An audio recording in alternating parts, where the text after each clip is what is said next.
Manfaat kerjasama. Kerjasama antar negara atau kerjasama internasional memiliki banyak manfaat di antaranya. 1. Meningkatkan ekonomi.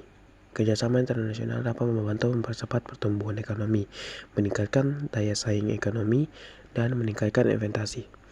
2. Memperkuat hubungan antar negara. Kerjasama internasional dapat mempererat hubungan diplomatik antar negara-negara di seluruh dunia. 3. Meningkatkan kualitas hidup. Kerjasama internasional dapat meningkatkan kualitas hidup. 4. Mengatasi masalah global. Kerjasama internasional dapat membantu mengatasi masalah global yang kompleks. Contoh kerjasama antar negara yang pertama, kerjasama bilateral. Yang bilateral yaitu kerjasama antar dua negara yang dapat berupa hubungan diplomatik, perdagangan, pendidikan, dan kebudayaan. Contohnya Indonesia dengan Jepang dalam Indonesia Japan Economic Partnership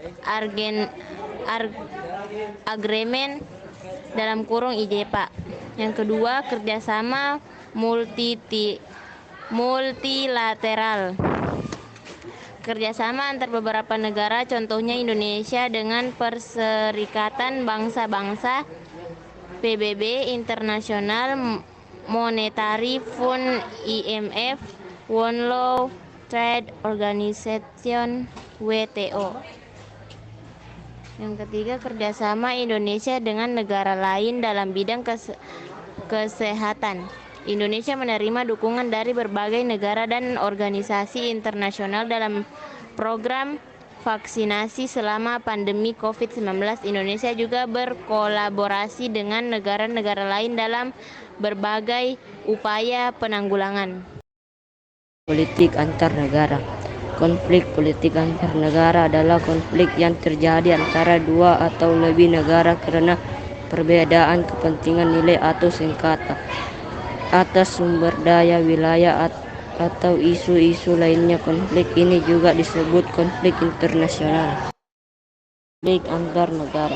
Tujuan konflik antar negara adalah untuk mendapatkan hal-hal yang langka seperti status, nilai, kekuasaan, otoritas. Selain itu juga konflik antar negara juga untuk mendudukkan pesaing atau lawannya dengan kekerasan atau ancaman. Penyelesaian dari konflik politik antar negara. Ada 6 cara yang bisa dipilih atau dianjurkan oleh suatu perwakilan diplomatik melakukan diplomasi dalam mengatasi konflik antar negara, yaitu 1. Negosiasi. 2. Mediasi. 3. Pencarian fakta, inquiry. 4. Konsilisasi. 5. Arbitrase.